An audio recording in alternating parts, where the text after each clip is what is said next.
بسم اللہ الرحمن الرحیم۔ ناظرین کرام، آج ہم کسی قصے یا جشن کی نہیں بلکہ ایمان کو جھنجھوڑ دینے والے ایک عظیم واقعے کی بات کرنے جا رہے ہیں۔ وہ رات جب زمین سے آسمان تک کے پردے ہٹا دیے گئے، جب ایک بندے کامل کو رب کائنات نے اپنی قدرت کی نشانیاں دکھائیں اور انسانیت کو یہ پیغام دیا کہ اللہ تک پہنچنے کا سب سے قریبی راستہ نماز ہے۔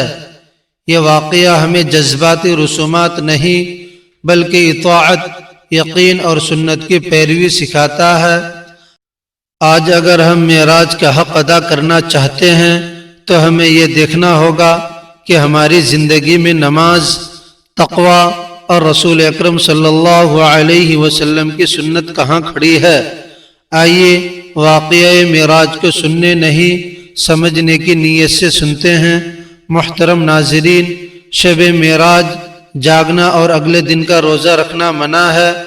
آج کا یہ بیان ضرور سن لیں۔ ناظرین کرام، واقعہ معراج اللہ تبارک و تعالی کی قدرت کی نشانیوں میں سے ایک نشانی ہے جو چشم زدن میں بظاہر رونما ہوا، لیکن حقیقت میں اس میں کتنا وقت لگا یہ اللہ تبارک و تعالی اور اس کے رسول اللہ صلی اللہ علیہ وسلم بہتر جانتے ہیں۔ اللہ تبارک و تعالی نے اس واقعہ میں اپنے محبوب پیغمبر حضرت محمد صلی اللہ علیہ وسلم کو اپنی قدرت کاملہ کا مشاہدہ کرایا۔ واقعہ معراج کا اعلان نبوت کے 10ویں سال اور مدینہ ہجرت سے 1 سال پہلے مکہ میں پیش آیا۔ ماہ رجب کی 27ویں رات ہے۔ اللہ تبارک و تعالی فرشتوں سے ارشاد فرماتا ہے، اے فرشتوں، آج کی رات جنت الفردوس کو لباس اور زیور سے آراستہ کرو، میری فرما برداری کا کلا اپنے سر پر باندھ لو۔ اے جبرائیل، میرا یہ پیغام میکائیل کو سنا دو کہ رزق کا پیمانہ ہاتھ سے علیحدہ کر دے۔ اسرافیل سے کہہ دو کہ وہ سور کو کچھ دیر کے لیے موقوف کر دے۔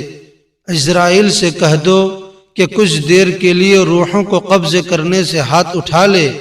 رضوان سے کہہ دو کہ وہ جنت الفردوس کی درجہ بندی کرے۔ مالک سے کہہ دو کہ دوزخ کو تالا لگا دے۔ کند بری کی روحوں سے کہہ دو کہ وہ آراستہ اور پیراستہ ہو جائیں، اور جنت کے محلوں کی چھتوں پر سب بستہ کھڑے ہو جائیں، اور جنت کے جو محل ہیں ان کی چھتوں پر اس طرح کھڑے ہوں جیسا کہ یوں معلوم ہو جیسے سربستہ کھڑے ہیں۔ مشرق سے مغرب تک جس قدر قبریں ہیں ان سب سے عذاب ختم کر دیا جائے۔ آج کی رات شب معراج ہے۔ میرے محبوب حضرت محمد صلی اللہ علیہ وسلم کے استقبال کے لیے تیار ہو جائے۔ چشم زدن میں عالم بالا کا نقشہ بدل جاتا ہے۔ حکم الہی ہوا، اے جبرائیل، اپنے ساتھ 70,000 فرشتے لے جاؤ۔ حکم الہی سن کر حضرت جبرائیل امین علیہ السلام سواری لینے جنت میں جاتے ہیں، اور آپ نے ایسی سواری کا انتخاب کیا جو آج تک کسی شہنشاہ کو بھی میسر نہ ہوئی ہوگی۔ میسر ہونا تو دور کی بات ہے، دیکھی تک نہ ہوگی، اور دیکھنا تو دور کی بات ہے، سوچی تک نہ ہوگی۔ اس سواری کا نام ہے براق۔ تفسیر روح البیان میں ہے کہ نبی کریم صلی اللہ علیہ وسلم سے پہلے براق پر کوئی سوار نہیں ہوا۔ ماہ رجب کی 27ویں شب کس قدر پرکیف رات ہے۔ مطلع بالکل صاف ہے، فضاؤں میں عجیب سی کیفیت طاری ہے۔ رات آہستہ آہستہ کیف و نشاط کی مستی میں مست ہوتی جا رہی ہے۔ ستارے پورے آب و تاب کے ساتھ جھلملا رہے ہیں۔ پوری دنیا پر سکوت اور خاموشی کا عالم طاری ہے۔ نصف شب گزرنے کو ہے۔ یکایک آسمانی دنیا کا دروازہ کھلتا ہے۔ انوار و تجلیات کے جلوے سمیٹے حضرت جبرائیل علیہ السلام نورانی مخلوق کے جھرمٹ میں جنتی براق لیے آسمان کی بلندیوں سے اتر کر حضرت ام ہانی رضی اللہ تعالی عنہ کے گھر تشریف لاتے ہیں، جہاں ماہ نبوت حضرت محمد صلی اللہ علیہ وسلم محو خواب ہیں، آنکھیں بند کیے، دل بیدار لیے آرام فرما رہے ہیں۔ حضرت جبرائیل امین علیہ السلام ہاتھ باندھ کر کھڑے ہیں اور سوچ رہے ہیں کہ اگر آواز دے کر جگایا تو بے ادبی ہو جائے گی، فکر مند ہیں کہ معراج کے دلہے کو کیسے بیدار کیا جائے۔ اس وقت حکم الہی ہوتا ہے، اے جبرائیل میرے محبوب کے قدموں کو چوم لے تاکہ تیرے لبوں کی ٹھنڈک سے میرے محبوب کی آنکھ کھل جائے۔ اسی دن کے واسطے میں نے تجھے کافور سے پیدا کیا تھا۔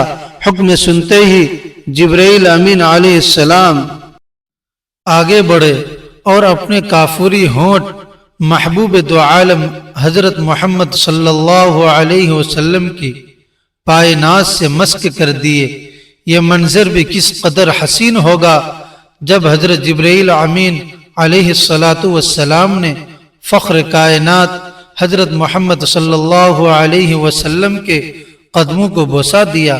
حضرت جبرائیل امین علیہ السلام کے ہونٹوں کی ٹھنڈک پا کر حضور نبی کریم صلی اللہ علیہ وسلم بیدار ہوتے ہیں اور دریافت کرتے ہیں، اے جبرائیل کیسے آنا ہوا؟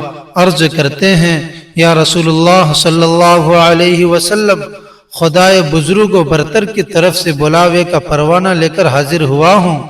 یا رسول اللہ صلی اللہ علیہ وسلم اللہ تبارک و تعالی آپ کی ملاقات کا مشتاق ہے۔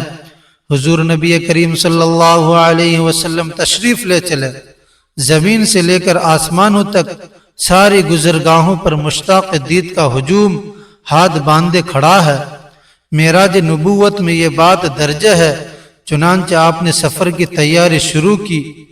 اس مقام پر یہ بات ذہن نشی رہے کہ یہ سفر محض ایک سیر نہ تھی بلکہ انسانیت کے وقار کی معراج تھی۔ جب آپ صلی اللہ علیہ وسلم نے براق پر قدم رکھا تو وہ فرت جذبات سے جھومنے لگا۔ حضرت جبرائیل علیہ السلام نے عرض کیا، اے براق ٹھہر جا، تجھ پر وہ ہستی سوار ہو رہی ہے جو تمام جہانوں کے لیے رحمت ہے۔ یہ وہ لمحہ تھا جب کائنات کے ذرے ذرے نے اپنے خالق کی تسبیح بیان کی اور فضائیں درود و سلام سے صداؤں سے گونج اٹھی۔ آپ صلی اللہ علیہ وسلم کا یہ سفر زمینی فاصلوں سے ماہوارہ ہو کر افق کی گہرائیوں میں اتر گیا، جہاں وقت تھم گیا اور مکان سمٹ گیا۔ اس موقع پر حضرت جبرائیل امین علیہ السلام نے آپ کا سینے مبارک چاک کرنے کے بعد دل نکالا، پھر سونے کا ایک تشت لایا گیا جو ایمان و حکمت سے لبریز تھا۔ اس کے بعد حضور صلی اللہ علیہ وسلم کے دل کو دہو دیا، پھر وہ ایمان و حکمت سے لبریز ہو گیا۔ اس قلبے کو سینہ اقدس میں اس کی جگہ پر رکھ دیا گیا۔ بخاری شریف کی جلد نمبر اول میں صفحہ نمبر 568 پر یہ بات درج ہے۔ مسلم شریف کی بات کی جائے تو جلد اول صفحہ نمبر 92 پر یہ بات ہے کہ حضرت جبرائیل علیہ السلام نے سینہ چاک کرنے کے بعد قلب مبارک کو زمزم کے پانی سے دھویا اور سینے پاک میں رکھ کر سینہ بند کر دیا۔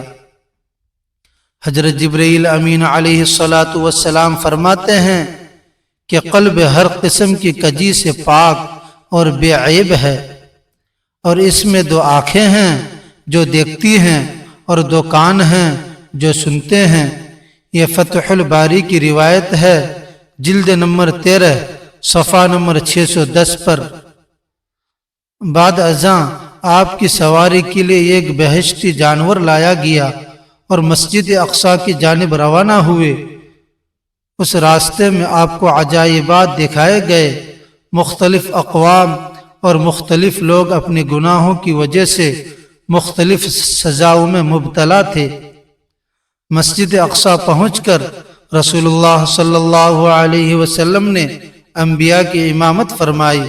اس کے بعد ملائکہ کی معیت میں آسمانوں کی جانب روانہ ہوئے، اور آسمانوں میں آپ صلی اللہ علیہ وسلم نے مختلف انبیاء کرام، حضرت آدم علیہ السلام، حضرت یحییٰ، حضرت عیسیٰ، حضرت یوسف، حضرت ادریس، حضرت ہارون، حضرت موسیٰ، حضرت ابراہیم علیہ السلام سے ملاقات فرمائی۔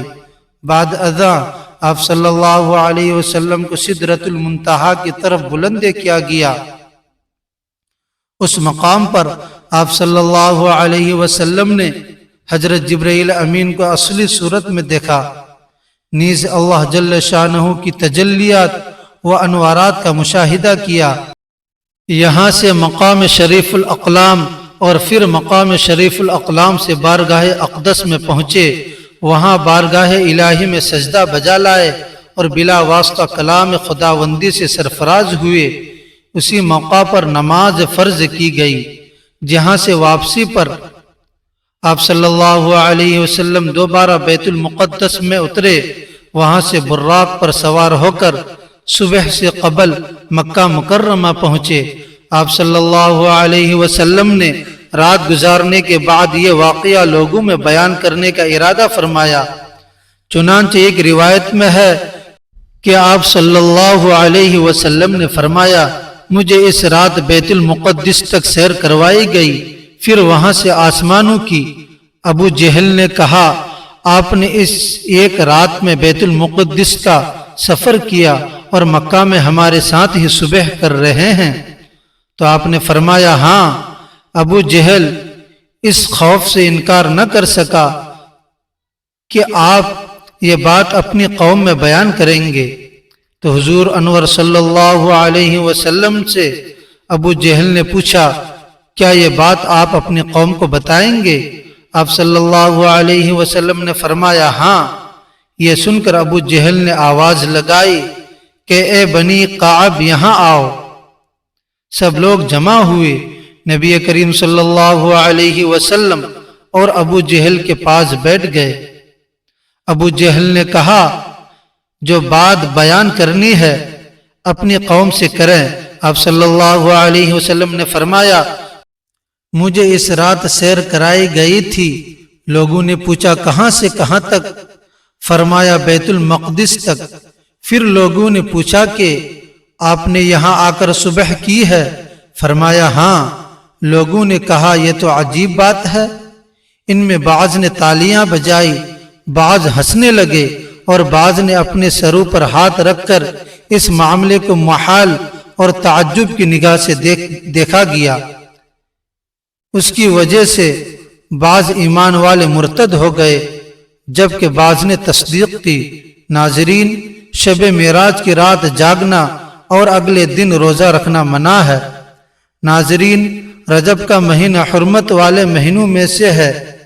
ان مہینوں میں عبادت کا ثواب زیادہ ہے، البتہ رجب کے مہینے میں تخصیص کے ساتھ خصوصاً کسی دن روزہ رکھنا یا کوئی مخصوص قسم کی تسبیحات صحیح احادیث سے ثابت نہیں ہے، لہذا 27 رجب کو تخصیص کے ساتھ روزہ رکھنے اور اس رات شب بیدار رہ کر مخصوص عبادت کرنے، مثلا صلاۃ الرغائب یا دیگر مخصوص تسبیحات وغیرہ کا التزام درست نہیں ہے، اور اس کی جو فضیلت عوام میں مشہور ہے کہ اس روزے کا ثواب 1000 روزے کے برابر ہے، یہ ثابت نہیں ہے۔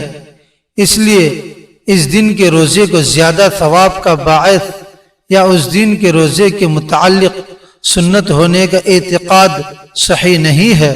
علماء کرام نے اپنی تصانیف میں اس کی بہت زیادہ تردید کی ہے۔ حافظ ابن حجر عسقلانی رحمۃ اللہ علیہ نے فرمایا، تبین العجب بما ورد فی فضل رجب کے نام سے اس موضوع پر ایک کتاب لکھی ہے، جس میں انہوں نے رجب سے متعلق پائے جانے والی تمام ضعیف اور موضوع روایت پر محدثانہ کلام کرتے ہوئے ان تمام چیزوں کو باطل کر دیا ہے۔ ماہرین شریعت 27 رجب کو روزہ رکھنے کے متعلق بیان فرماتے ہیں کہ اس امر کا التزام اور بدعت ہے۔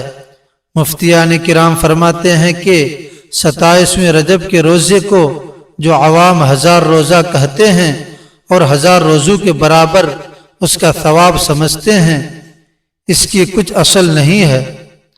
مستند فتاوی میں یہ بات درج ہے کہ ماہ رجب میں تاریخ مذکورہ میں روزے رکھنے کی فضیلت پر بعض روایات وارد ہوئی ہیں، لیکن وہ روایات محدثین کے نزدیک درج صحت کو نہیں پہنچتی۔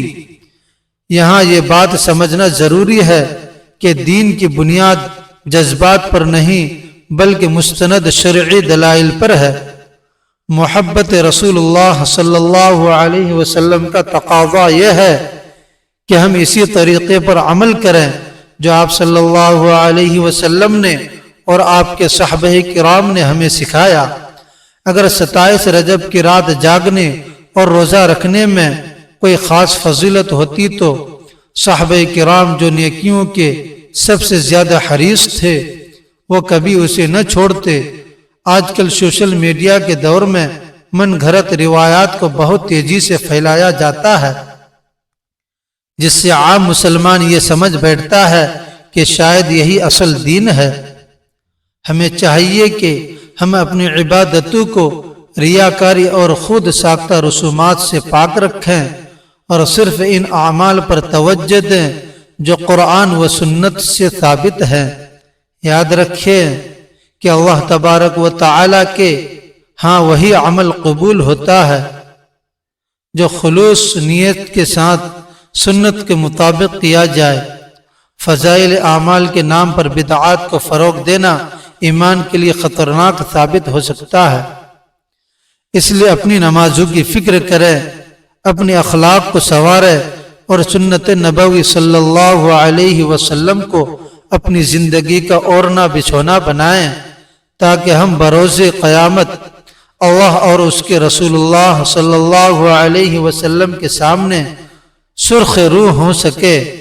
اصل بندگی یہ نہیں کہ ہم اپنی مرضی کی تاریخیں مقرر کریں، بلکہ اصل بندگی یہ ہے کہ ہم ہر لمحہ اللہ کی یاد میں گزاریں اور ان سنتوں کو زندہ کریں جن کا ذکر احادیث صحیح میں موجود ہے۔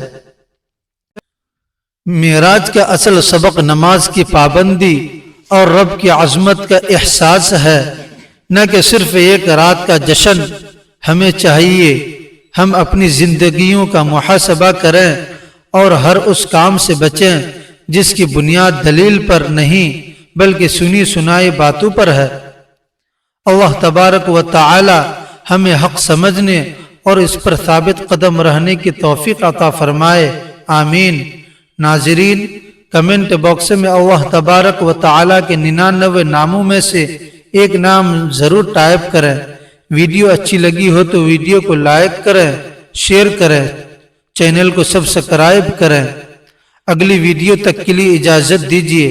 اللہ حافظ۔